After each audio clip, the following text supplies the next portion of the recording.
ओम पूर्णमदः पूर्णमिदं पूर्णात् पूर्णमुदच्यते पूर्णस्य पूर्णमादाय पूर्णमेवावशिष्यते।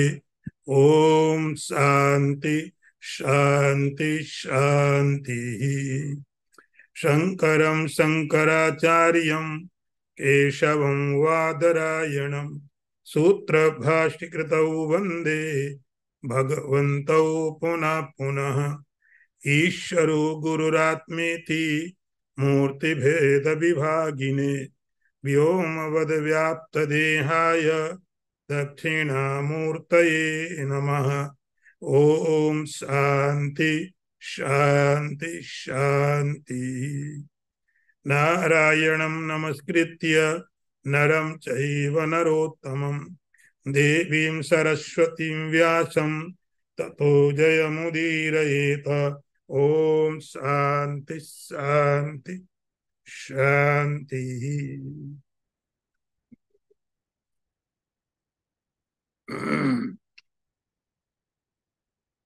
अनन्तश्चास्मि नागानां वरुणो यादसामहम् पितॄणाम् अर्यमा चास्मि यम संयमताम् अहम्। अर्थ देखें, नागों में अनंत और जल जंतुओं में का अधिपति वरुण मैं ही हूं। पितरों में अर्यमा और शासन करने वालों में यमराज मैं ही हूं।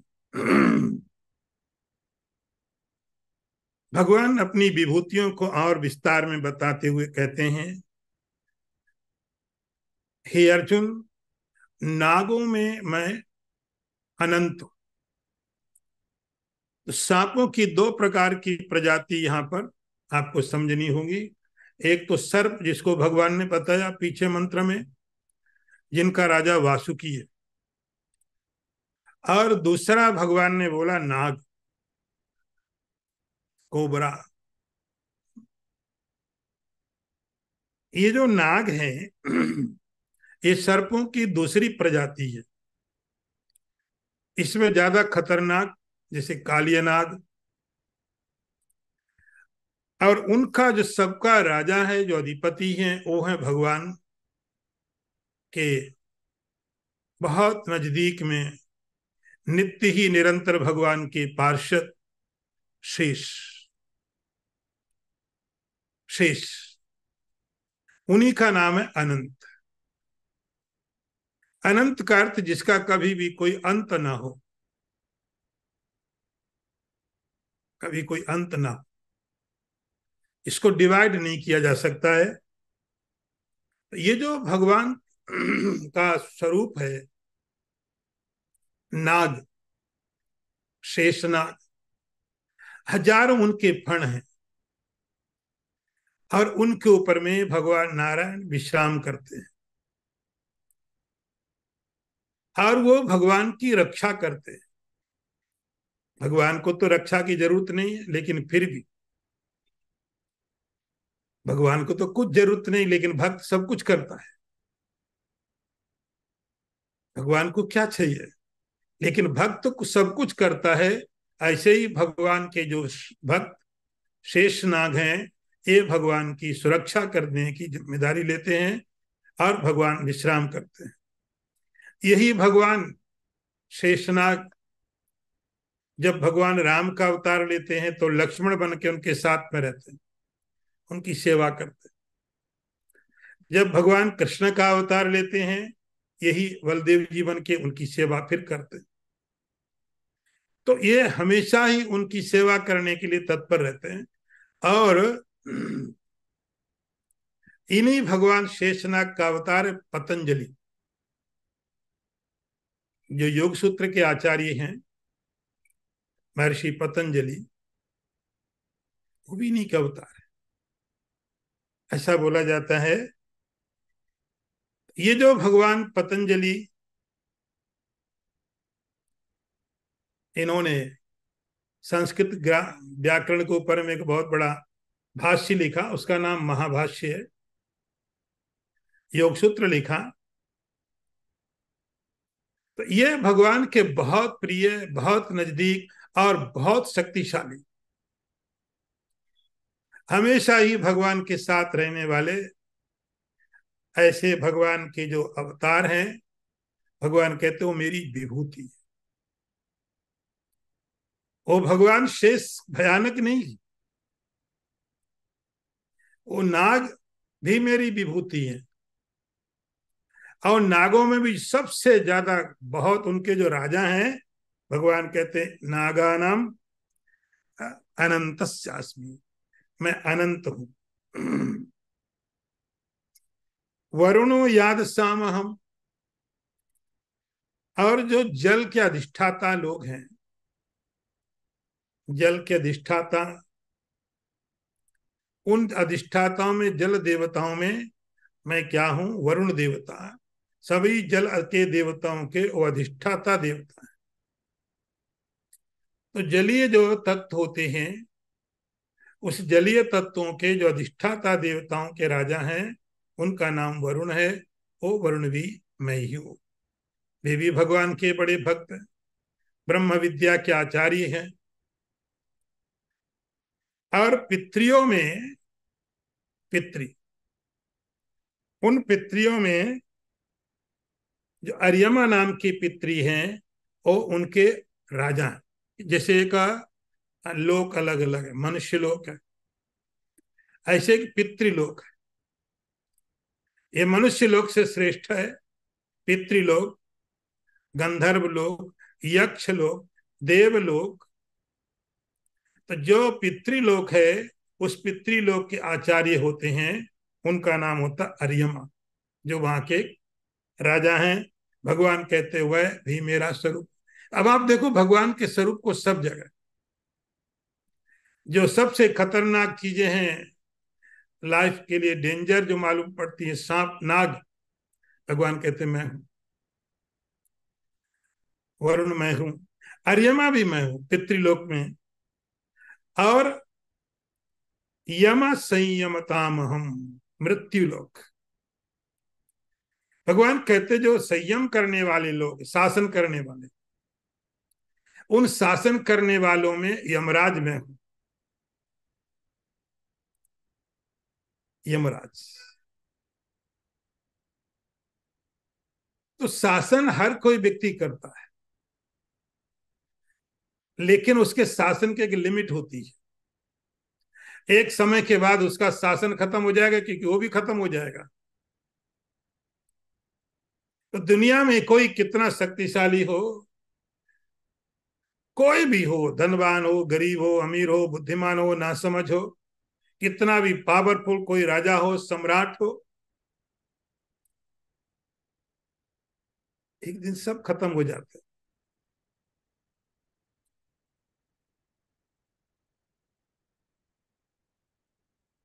त्रेता युग में मानधाता नाम के राजा थे, सारी धरती पर उनका राज्य था। कहां गए? त्रेता में रावण जैसा शक्तिशाली असुर था, कहां गया हो?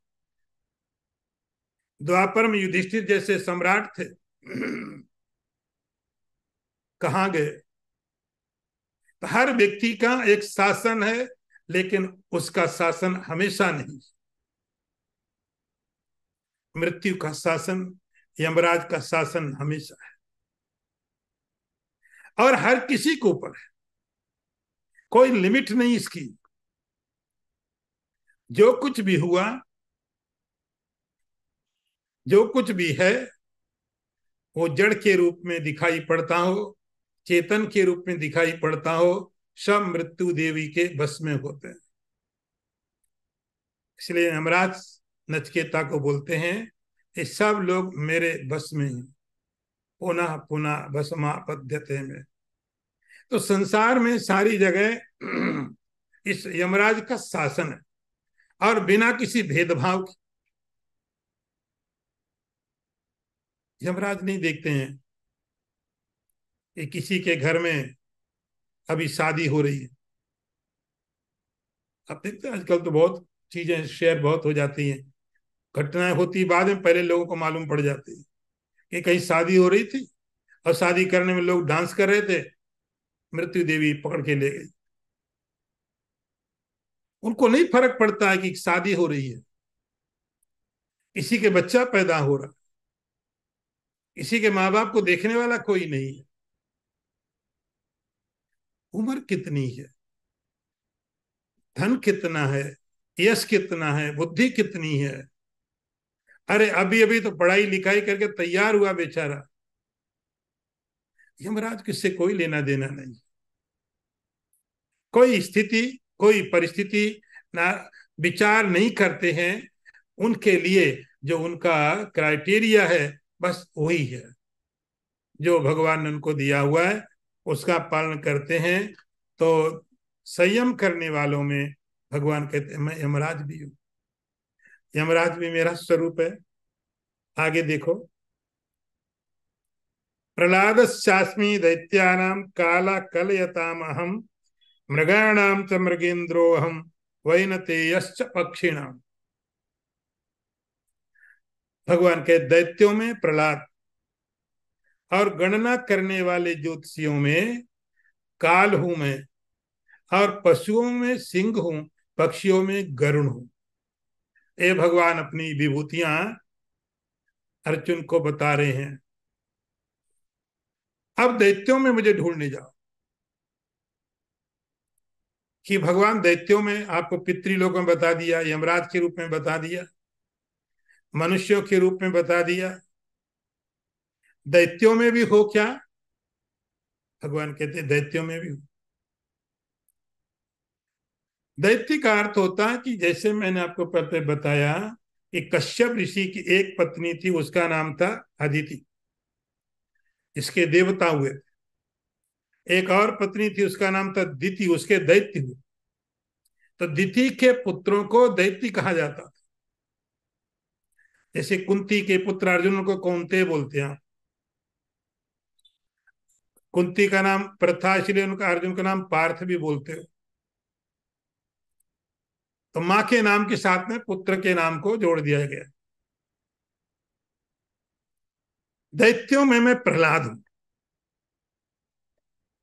प्रहलाद।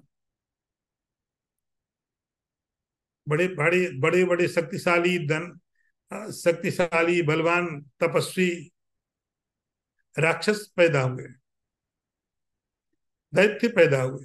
भगवान प्रहलाद को अपना बताते हैं ये मेरी विभूति। आप प्रहलाद को देखो तो भगवान का ध्यान आपको आ जाएगा।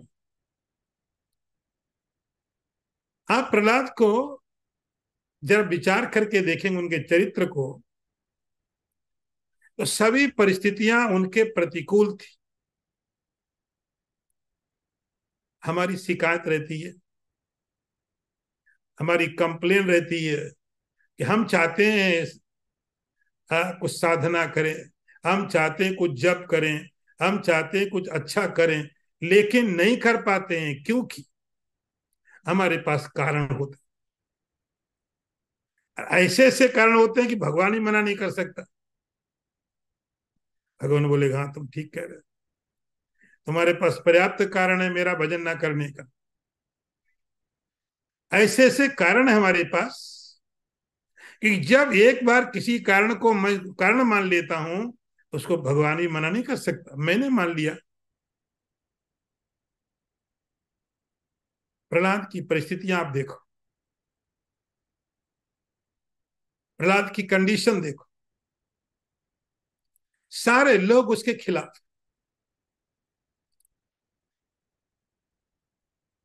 सारे लोग, उसका अपना पिता, जो कि पिता को पुत्र की रक्षा करने के लिए प्रथम माना जाता है।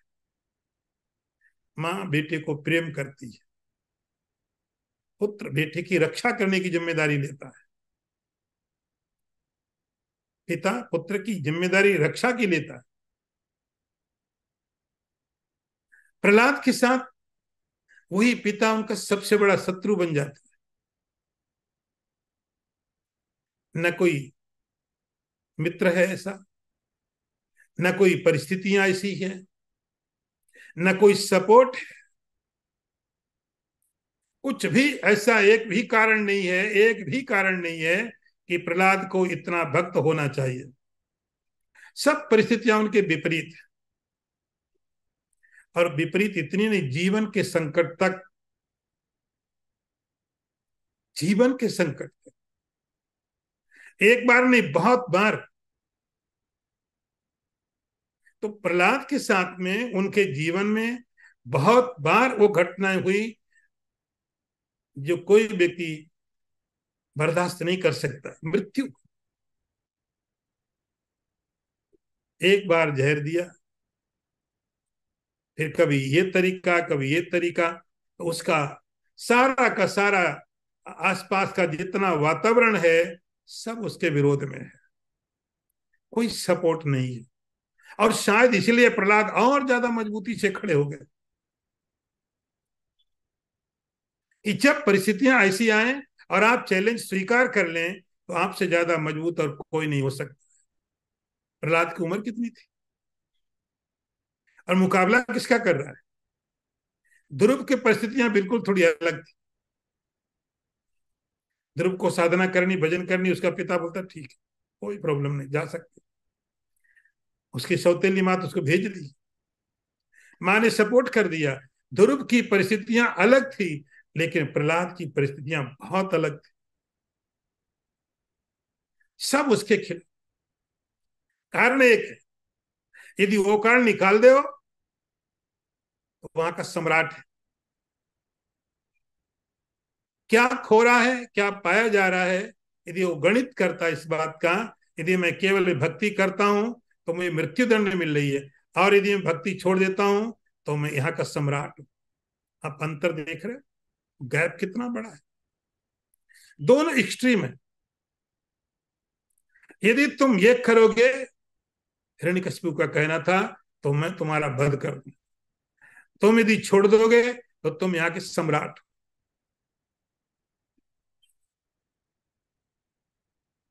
प्रहलाद, इसलिए भगवान उसको लेते हैं। प्रहलाद चास्मी दैत्या नाम, कोई भी परिस्थिति उसके उस निश्चय को हिला नहीं पाई। इसलिए प्रहलाद चास्मी दैत्या नाम काला कलयताम हम। एक मेरा स्वरूप है, भगवान कहते हैं काल। आप यहाँ काल को थोड़ा समझना पड़ेगा, आगे भगवान काल की बात और करेंगे, तो आपको दो तरह से काल समझने पड़ेंगे। एक तो क्या, काला कलयताम हम, जब हम गिनते हैं, जैसे सेकंड हो गया, मिनट हो गया, घड़ी हो गई, मुहूर्त हो गया, दिन हो गया, प्रहर हो गया, सप्ताह हो गया, महीना हो गया, ये सब काल की गिनती। ये काल की गिनती कौन करता है? ज्योतिष शास्त्र वाले करते हैं। हाँ, अभी भी हैरान हो जाओगे, वैदिक गणित आप यदि देखोगे तो 100 100 साल की पंचांग उन पंडितों ने बना के रख दी। 100 100 साल की पंचांग। हम परेशान हो जाते हैं, अरे एक बार एक तिथि कई बार गायब हो जाती है, कई बार एक तिथि 2 बार आ जाती है। ये पंडित लोग ऐसा क्यों कर रहे हैं? कई बार देखो जन्माष्टमी 2 आ गई, कई बार शिवरात्रि 1 आ गई, कई बार 2 आ गई, आज एकादशी इधर बढ़ गई। तो वो बेचारे पंडित क्या करें? काल ऐसा है, गणित नहीं छोड़ा जा सकता। वो कितना प्रैक्टिकल है वहां देखो। तो वहां लिखा होगा, हाँ ये व्रत, इसके लिए आप ऐसा करो, इसके लिए ऐसा करो। रात है तो रात को रात ही बोलना पड़ेगा ना, दिन है तो दिन को दिन ही तो बोलना पड़ेगा। अब सर्दी में दिन छोटे हो गए, गर्मी में बड़े हो गए। अब आप बोले पंडित लोग क्या करते रहते हैं, कभी दिन छोटे कर देते, कभी दिन बड़े कर देते। अरे एक जैसा दिन कर दो, नहीं कर सकते। प्रकृति है, उसी को फॉलो करना पड़ेगा।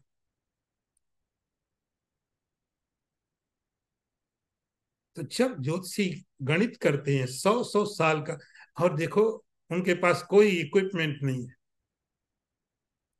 कोई डिवाइसेस नहीं है, लेकिन 100 साल के बाद में इतना एक्यूरेट, आज तो हमारे पास इतने सारे डिवाइसेस हैं, इक्विपमेंट्स हैं, इतने ट्रेनिंग सेंटर, इतना पैसा इन्वेस्टमेंट किया, तब हमें पता चलता ये इक्लिप्स तब होने वाला है। इतना हमने इन्वेस्ट किया है, इतनी उस पर रिसर्च किए, इतने शोध किए, इतने डिवाइस, इतने लोग, इतना पैसा है। ये बेचारे पंडित को 11 रुपए देने में दिक्कत होती है।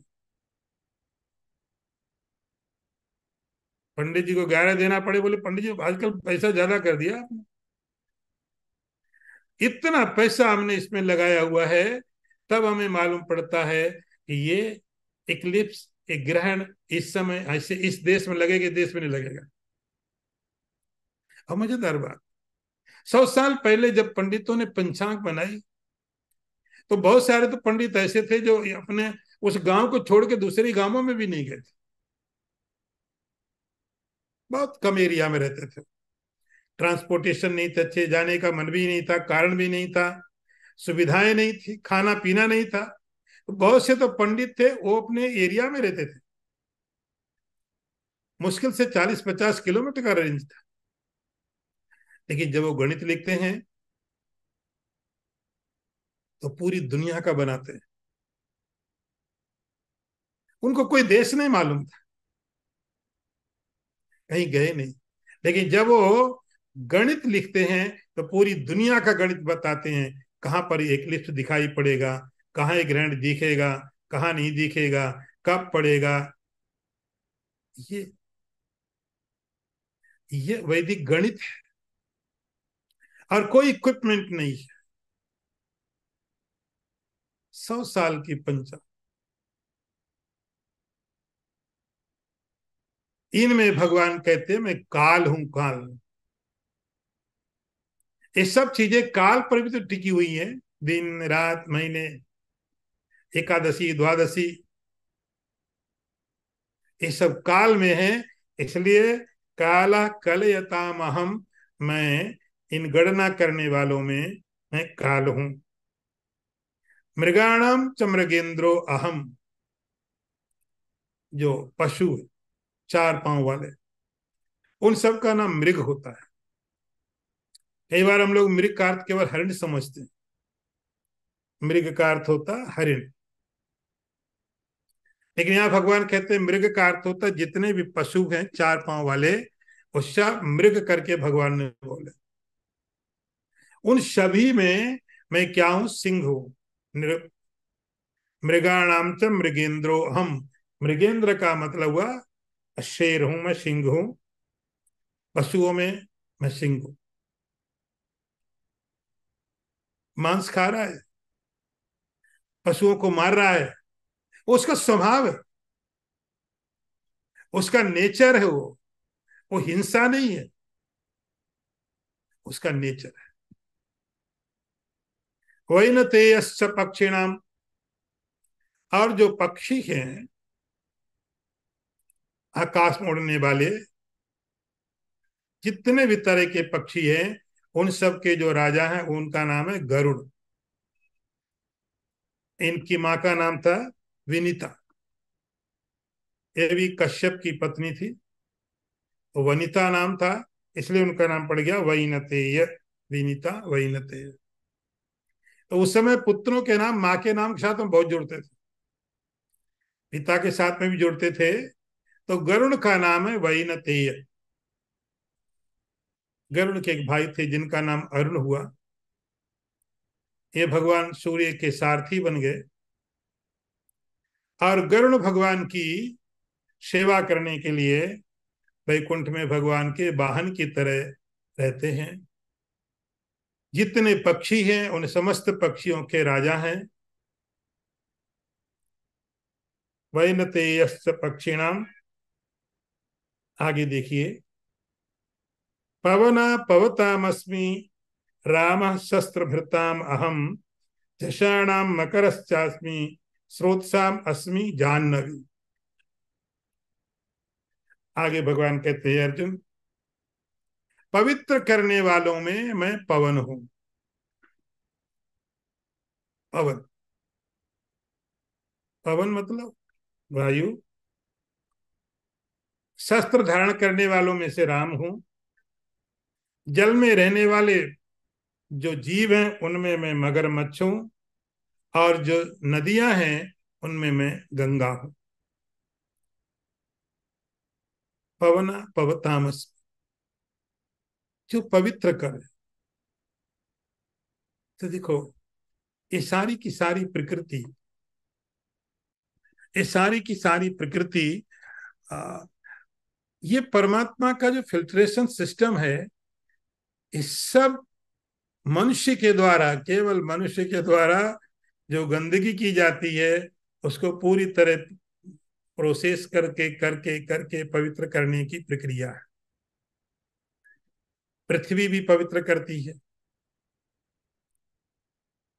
पानी भी पवित्र करता है, अग्नि भी पवित्र करती है, और वायु भी।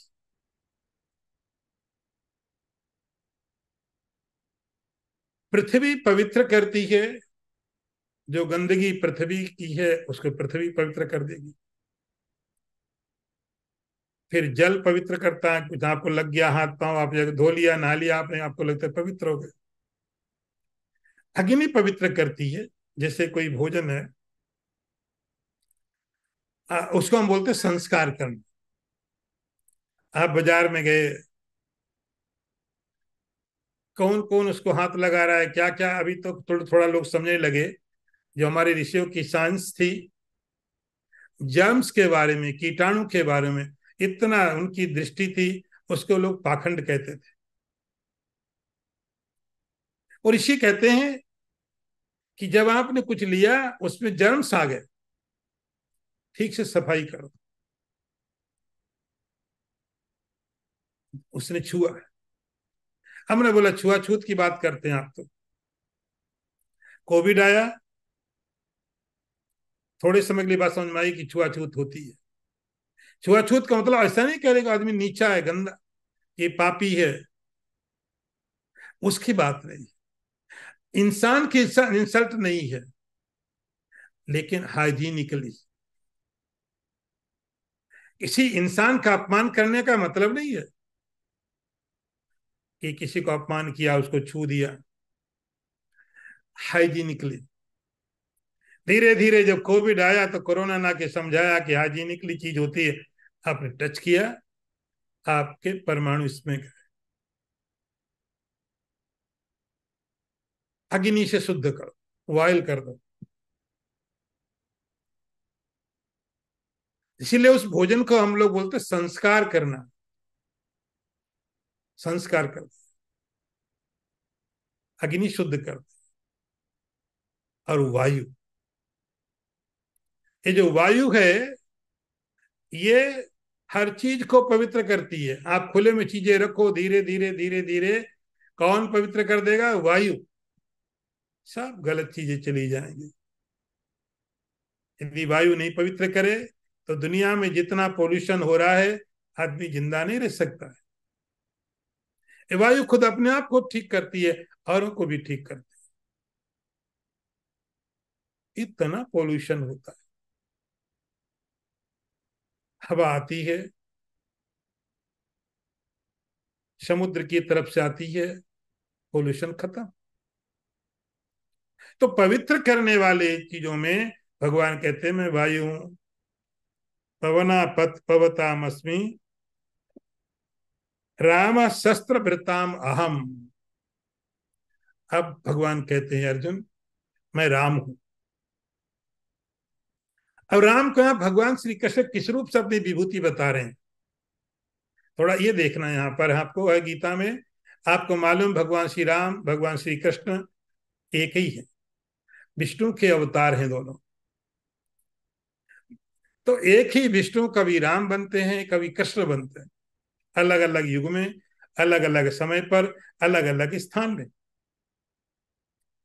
तो भगवान श्री राम या भगवान श्री कृष्ण अपना स्वरूप यहाँ राम को अवतार की तरह नहीं बता रहे कि मेरा एक अवतार हुआ राम के रूप, ऐसा नहीं कहा उन्होंने।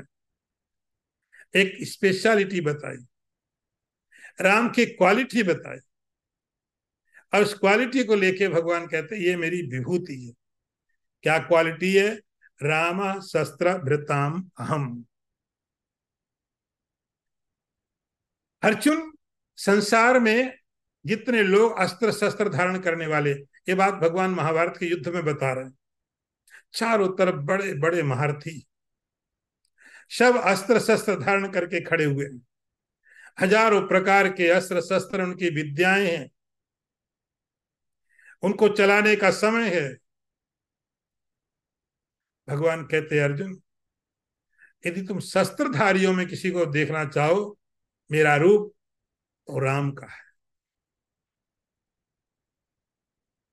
राम शस्त्रधारियों में सर्वश्रेष्ठ शस्त्र धारण करने वाला जो भगवान श्री राम है, वो मैं।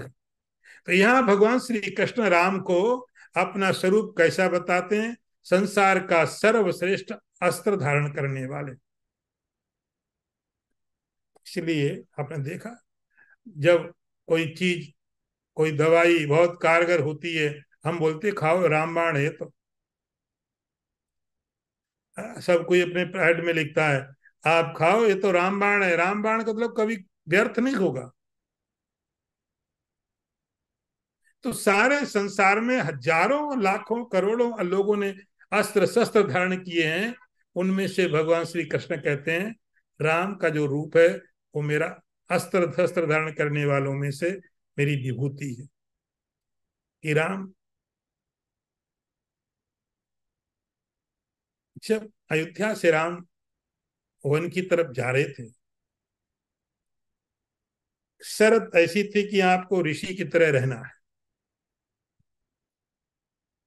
घर में नहीं रहना, किसी गांव में नहीं रहना, बस्ती में नहीं, जंगल में रहना है, और ऋषि की तरह रहना है, राजकुमार की तरह नहीं, एक सामान्य गृहस्थ की तरह भी नहीं, ऋषि की तरह, तपस्वी की तरह। तो राम ने सब छोड़ दिया, सब छोड़ दिया, कोई कुछ नहीं लिया। राजकुमार थे लेकिन कुछ भी नहीं लिया। जब वहां से चलने लगे, उनके पास उनका अपना धनुष था और थोड़े से उनके तीर थे। सीता ने सवाल पूछा, आप तपस्वी हो, ऐसी शर्त है, आपने सब छोड़ दिया, आपने अपना धनुष क्यों नहीं छोड़ा? ये तीर क्यों रखे हुए हैं? राम ने कहा, इसका जवाब मिलेगा। ये तीर मैंने अपने लिए नहीं रखे होते, ये बस, ये धनुष मेरे अपने लिए नहीं, ये राम का तीर, ये राम का धनुष धर्म की रक्षा के लिए। सब छोड़ सकता हूं मैं, लेकिन धर्म की रक्षा तो नहीं छोड़ सकता। तो मेरे जो अस्त्र हैं, मेरे जो शस्त्र हैं, वो धर्म की रक्षा में काम आएंगे, और मुझे कुछ नहीं चाहिए। रावण ने सीता का अपहरण किया, और जब रावण ने लंका में रखा, भगवान राम ने उसका वध किया और फिर सीता को मिले, तो राम ने कहा, देखा ये धनुष मैंने क्यों रखा था। तो धनुष सब कोई रख सकते हैं, लेकिन किस लिए रखना है? अस्त्र शस्त्र सब रख सकते हैं, उनका उद्देश्य क्या, कब चलाना, क्यों चलाना है, किसके लिए?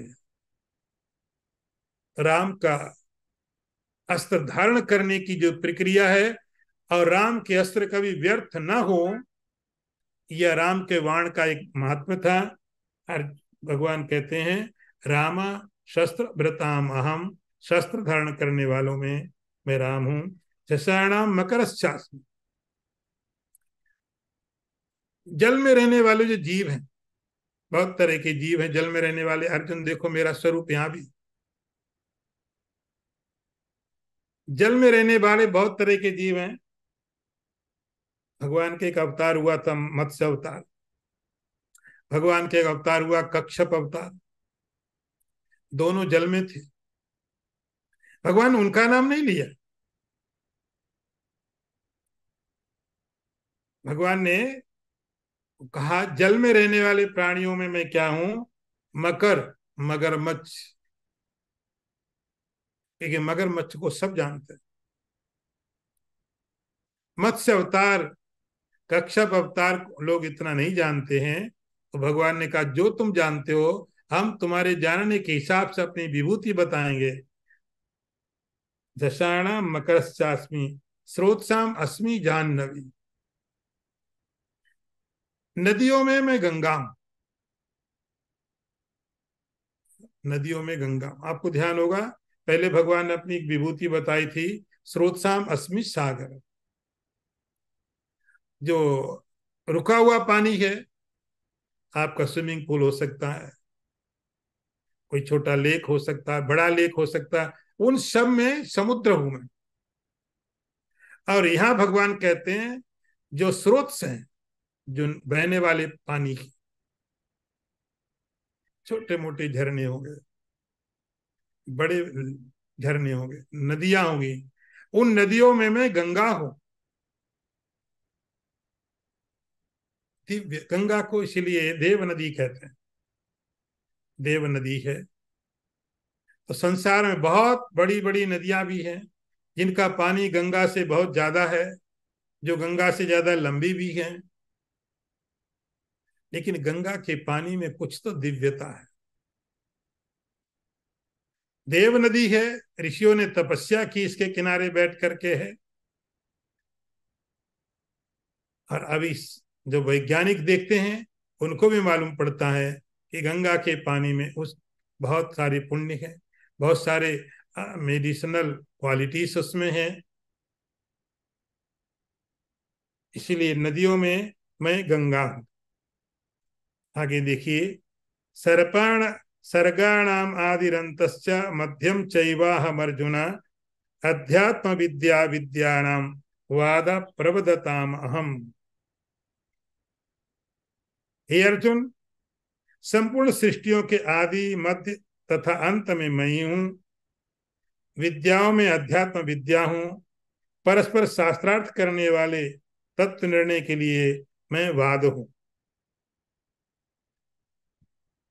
भगवान कहते हैं मेरी विभूति, देखो मेरा अवतार, देखो मेरी सत्ता।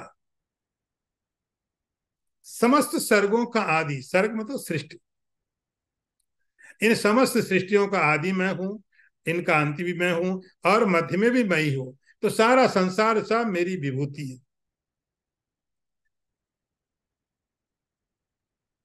ये बात भगवान ने कही। अब यहां पर एक बात भगवान जोड़ रहे हैं थोड़ा, अध्यात्म विद्या विद्यानाम। संसार में बहुत तरह की विद्याएं हैं। अभी तो और भी हमने बहुत सी विद्याओं को तैयार किया। वो विद्याएं पहले भी थी, अलग तरीके से थी, लेकिन आपने अभी भी डेवलप किया है, बहुत सी विद्याओं को, बहुत सी कलाओं को ढूंढा है। उन सब विद्याओं में जो मैं हूं, भगवान कहते हैं अध्यात्म विद्या। अध्यात्म विद्या, क्योंकि सब ये समस्त विद्याएं जरूर फल देती, हर एक विद्या अपना एक फल देती है।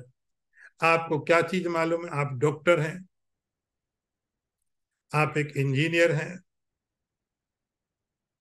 आप एक आर्टिस्ट हैं, आर्किटेक्ट हैं। हर एक विद्या आपको एक अवसर देती है, हर एक विद्या आपको एक मौका देती है। लेकिन कब तक? डॉक्टर कोई कब तक डॉक्टर है? जब तक उसको अपना हार्ट अटैक नहीं होता तब तक। उसके बाद खत्म स्टोरी। तो संसार में हजारों हजारों विद्याएं हैं। विद्या अनंत, अनंत विद्याएं हैं। हर विद्या का कोई फल होगा, लेकिन ऐसी कोई विद्या नहीं है जो विद्या आपको हमेशा प्रसन्नता प्रदान करे। ऐसी विद्याओं को यदि आपको देखना होगा तो भगवान कहते हैं विद्या या स विमुक्त है। विद्या वह विद्या होती है जो आपकी मुक्ति के प्रति कारण हो, जो मोक्ष के प्रति कारण हो। तो एक बात ध्यान रख लो कि संसार की कोई भी विद्या मोक्ष नहीं दे सकती। ना डॉक्टर मोक्ष होगा किसी का, कितना बड़ा डॉक्टर हो जाए। हाँ, डॉक्टर यदि मुक्ति प्राप्त करेगा एज ए डॉक्टर नहीं, साधना की है उसने, अध्यात्म विद्या को पढ़ा तो होगा। इसीलिए नहीं होगा कि मैं बहुत बड़ा हार्ट सर्जन हूं। तो भगवान कहते हैं कि विद्या का अर्थ होता है विद्या या सब विमुक्त है, जो हमेशा मुक्ति प्रसन्नता प्रदान करे, उसका नाम होता है विद्या। तो समस्त विद्याओं में जितनी विद्याएं हैं, उन विद्याओं में सबसे श्रेष्ठ जो विद्या है वह अध्यात्म विद्या है, आत्मा की विद्या है, सेल्फ स्टडी। वाद प्रवदतामहम, मैं वाद में हूं, प्रवदत करने वालों। ये चीज में थोड़ी समझानी पड़ेगी आपको, थोड़ा सा आपको ये बात समझनी पड़ेगी। ये वाद और प्रवाद क्या होता है। जब हम डिबेट करते हैं, कोई बहस करते हैं, तो तीन तरह से होती है। उसके तीन मतलब तरीके होते हैं। एक का नाम होता है वाद, जल्प और वितंडा। कुछ नए शब्द हैं आपको इस बार। आपने वाद तो बहुत सुना है, जातिवाद, धर्मवाद, क्षेत्रवाद। यहाँ वो वाद से मतलब नहीं, यहाँ वाद का अर्थ होता है डिबेट, आपका प्रिंसिपल, आपका सिद्धांत, आपकी मान्यता, जो आपने माना हुआ, उसको वाद बोलते हैं। तो जब हम किसी से डिबेट करते हैं, बहस करते हैं, आर्गुमेंट करते हैं, तो तीन तरीके हैं। एक वाद, दूसरा जल, तीसरा वितंडा। तो पहले मैं आपको दो को बता दूं तो आपको बात समझ में आएगा। पहला होता है वितंडा। वितंडा का अर्थ होता है जैसे मुझे कोई डिबेट किसी से करनी है, तो मुझे, मेरा कोई प्रिंसिपल नहीं है, लेकिन जो तुम कह रहे हो गलत, मुझे ये साबित करनी है, ये बात मुझे साबित, मैं कुछ नहीं मानता हूं, लेकिन जो तुम मानते हो गलत, मेरी डिबेट का ये आधार होगा। तो मैं हमेशा उसका खंडन करूंगा। तुमने बोला ऐसा, मैं बोलूंगा वैसा नहीं है। फिर यदि आप मुझे पूछो अच्छा तुम क्या मानते, बोले नहीं मैं कुछ नहीं मानता, मेरा कोई प्रिंसिपल नहीं है, मेरा कोई सिद्धांत नहीं है, बस जो तुम कह रहे हो वो गलत। इसको बोलते वितंडा। कि इस बहस की प्रक्रिया में, वितंडा में होता है कि जो बहस कर रहा है, तर्क दे रहा है, आर्गुमेंट दे रहा है, उसका अपना कोई कोई सिद्धांत नहीं है, लेकिन जिससे कर रहा है उसकी हर बात को खंडन करना। ऐसे नेचर के लोग आपने बहुत देखे होंगे दुनिया में। ये शास्त्रीय शब्द हैं, लेकिन हम रोज यूज करते हैं इनको अपने दैनिक जीवन में, रोज यूज करते हैं, आप भी करते होंगे। ये सबसे खराब तरीका माना जाता है डिबेट का, आर्गुमेंटेशन का, सबसे खराब है। दूसरा होता है वितंडा के बाद में जल्प। जल्प का अर्थ होता है कि किसी भी तरह से जो मैं मानता हूं, किसी भी तरीके जो मैं मानता हूं, उसके लिए मुझे दूसरे को कुछ भी करके अपनी बात को साबित करना। ऐसे लोग बहुत देखे आपने। तो कई बार आप अच्छे होते तो आप कहते हैं ठीक है चलो तुम्हारी बात सही, कौन इस आदमी से पंगा ले बिना बात। तो आप ऐसे करके, उसका नाम होता है जल। आपको मालूम है कि गलत हो, फिर भी आप कहते छोड़ो जाने दो, क्यों विवाद में पड़ना है। इसकी आदत ऐसी। तो शास्त्रार्थ में भी जब डिबेट होती है, बहस होती है, उसमें भी क्या, जो मेरा सिद्धांत, अब कई बार तो मुझे पता चल जाता है कि मैं गलत हूं, सामने वाला सही है, तो मैं सामने वाले को सही ना मान करके फिर भी यही साबित करूंगा कि नहीं तुम गलत हो। तो अपनी गलत मान्यताओं को भी सुरक्षित करना और दूसरे की सही मान्यताओं को भी खंडित करना, ये जो तरीका है शास्त्रार्थ का, बहस करने का, डिबेट का, इसका नाम होता है जल्द। अब तीसरा तीसरा होता है जिसका नाम वाद। बात करते पूरे खुले मन से आप बात करते हैं, डिबेट करते हैं, आपकी कोई पूर्व धारणा नहीं है, कोई धारणा नहीं है आपके मन में, आप बहस करते हैं, आप उसकी बात को सुनते हैं, हमारी बात को सुनते हैं, अपनी सुनते हैं, उसको सुनाते हैं, इसका नाम होता है वाद। आप एक तरीका सोच के आए हैं कि जब हम डिबेट करेंगे, बहस करेंगे, तो जो आखिरी निर्णय लिया जाएगा, जो दोनों को अच्छा लगेगा, वो स्वीकार करना है, इसको बोलते हैं वाद। इसे लिखा हुआ है, वादे वादे जायते तत्वबोधा। तत्वबोध की उत्पत्ति कब होती है कि बहस करने के पहले आपका दिमाग पूरी तरह फ्री होना चाहिए, एक्सेप्टेंस होना चाहिए कि जो भी सत्य आएगा मैं स्वीकार करूंगा, जो भी सत्य होगा मैं उसको मानूंगा। हो सकता मैं जो जानता हूं ठीक हो सकता नहीं भी ठीक हो। तो बिना किसी पूर्व धारणा के हम जब भी किसी से आर्गुमेंट करते हैं, डिबेट करते हैं, उसके बाद उसकी लॉजिक सुने, हमने अपने दिए, और जो आखिरी में डिसीजन आया हमने स्वीकार कर लिया, इसका नाम होता है वाद। यहां पर भगवान ये कहते हैं, वादा प्रबदताम अहम। जो डिबेट करते हैं, आर्गुमेंट्स करते हैं तीन तरीके में, उनमें जो वाद वाला तरीका है वो मैं। आगे मंत्र देखिए, अक्षराणाम अकारोस्मि द्वंद्व सामासिकस्य च अहमेवाक्षया कालो धाताहम विश्वतो मुखः। अक्षरों में अकार, समासों में द्वंद्व समास, मैं ही हूं, अक्षय काल, सब और मैं ही हूं, सब और मुख वाला धाता मैं ही हूं। आगे भगवान अपनी विभूति को और बता रहे हैं, अक्षराणाम अकारोस्मि। पहले आपने सुना था भगवान वहां शब्दों में कह रहे थे, या अक्षर में कहते, एक एक, आ ई उ। उन अक्षरों में मैं क्या हूं? आकार। आकार का मतलब होता है आ साउंड। आ साउंड, आ आकार नहीं, आ ये जो साउंड। तो आप जब शब्दों को देखेंगे तो सब जगह में आपको का के साथ आ मिलेगा, खा के साथ आ मिलेगा, चा के साथ आ मिलेगा, सब जगह आ है। थोड़े स्वर छोड़ दो तो सब जगह में का है, आ आ आ आ आ।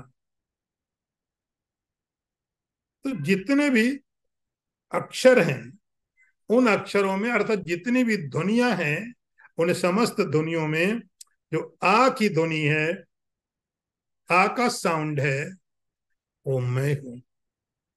इसीलिए शब्द कोश में ऐसा लिखा है, संस्कृत का शब्द अमर कोश। संस्कृत में एक अमर कोश है, शब्द कोश अलग होता है, अमर कोश। उस अमर कोश में लिखा, अकारो वासुदेवस्य। जो आकार है वो वासुदेव का बीज मंत्र है, भगवान का। तो इसलिए अक्षराणाम अकारोस्मि, अक्षरों में आकार हूं। द्वंद्व सामासिक। अब एक और ग्रामर की बात आ गई यहां, समास। आप लोग जानते हैं समास थोड़ा व्याकरण की बात है, थोड़ी बात मैं यहां बता दूंगा, ज्यादा तो टाइम होता भी नहीं है, और ना ग्रामर का कोई क्लास यहाँ चल रहा है। समास का मतलब है आप दो या दो से ज्यादा शब्दों को जोड़ते इकट्ठे। तो जब दो या दो से ज्यादा शब्दों को जोड़ते हैं, कहीं कहीं पर पहला वाला शब्द प्रधान होता है, कहीं दूसरा होता है, कहीं दोनों होते हैं, कहीं एक भी नहीं होता। तो ऐसा ये सब संस्कृत है, इंग्लिश में भी ग्रामर में, एक ग्रामर के एक शब्द है, ग्रामर की शैली है, ग्रामर का तरीका है, उसका नाम है समास। तो दो शब्दों को जोड़ते, दो शब्दों में एक शब्द प्रधान होगा, दूसरा उसको सहयोग करेगा।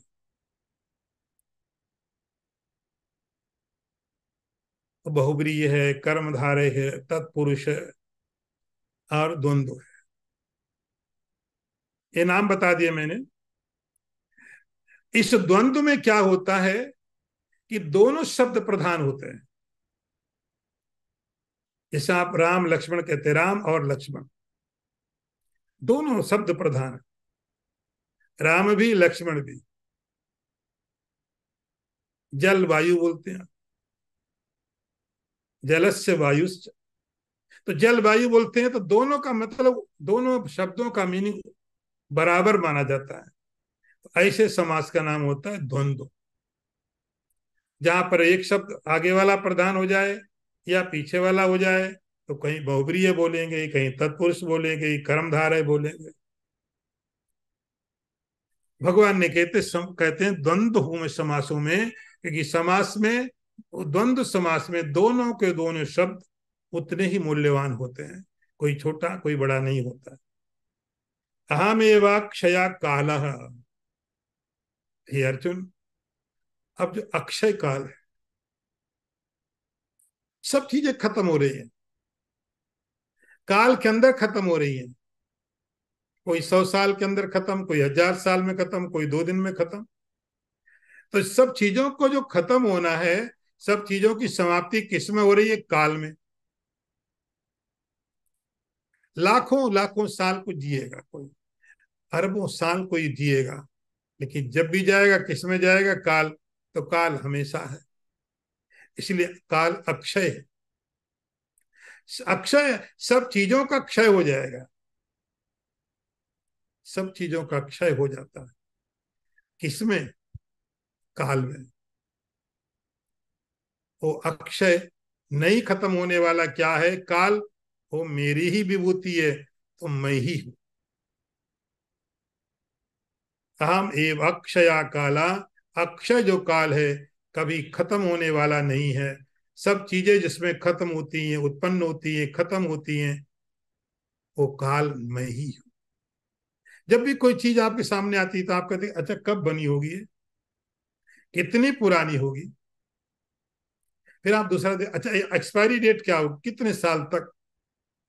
हमें ये पता है हर चीज कभी बनी है और कभी खत्म होगी। इसके बनने के पहले भी काल था, इसके जाने के बाद में भी काल रहेगा। तो भगवान कहते हुए काल मैं ही हूं, सब मेरे अंदर बन रहे हैं, बिगड़ रहे हैं। धाता हम विश्व तो मुख, सभी और मुख वाला, सब और मुख वाला, शास्त्र शीर खा गुरु खा। सब और मुख वाला मतलब सब चीजों को मैं देख रहा हूं, जानता हूं। हमारी पीठ के पीछे क्या होता हमें नहीं पता चलता। आपको लोग कहते ना तुम्हें पता तुम्हारी पीठ के पीछे क्या बोलता था ये। सामने तो बड़ी मीठी मीठी बातें करता है, लेकिन आपको पता नहीं आपके पीठ के पीछे क्या बोलता है ये। लेकिन भगवान के पीठ के पीछे कोई कुछ नहीं बोल सकता। भगवान कहते सब सर्वतो मुखा, मेरे मुख चारों तरफ, हर चीज। सर्वतो विश्वतो मुखा, सबका पालन करने वाला हूं मैं, सबका भरण पोषण करने वाला हूं, सब मुझे मालूम है। अर्जुन, तो सर्वज्ञ के रूप में ये मेरी विभूति है। ओम पूर्णमदः पूर्णमिदं पूर्णात् पूर्णमुदच्यते पूर्णस्य पूर्णमादाय पूर्णमेवावशिष्यते। ओम शांति शांति शांति। शंकरं शंकराचार्यं केशवं वादरायणं सूत्रभाष्यकृतौ वन्दे भगवन्तौ पुनः पुनः। ईश्वरो गुरुरात्मेति मूर्तिभेद विभागिने व्योमवद्व्याप्तदेहाय दक्षिणामूर्तये नमः। ओम शांति शांति शांति। नारायणं नमस्कृत्य नरं चैव नरोत्तमं देवीं सरस्वतीं व्यासं ततो जयमुदीरयेत। ओम शांति शांति शांति।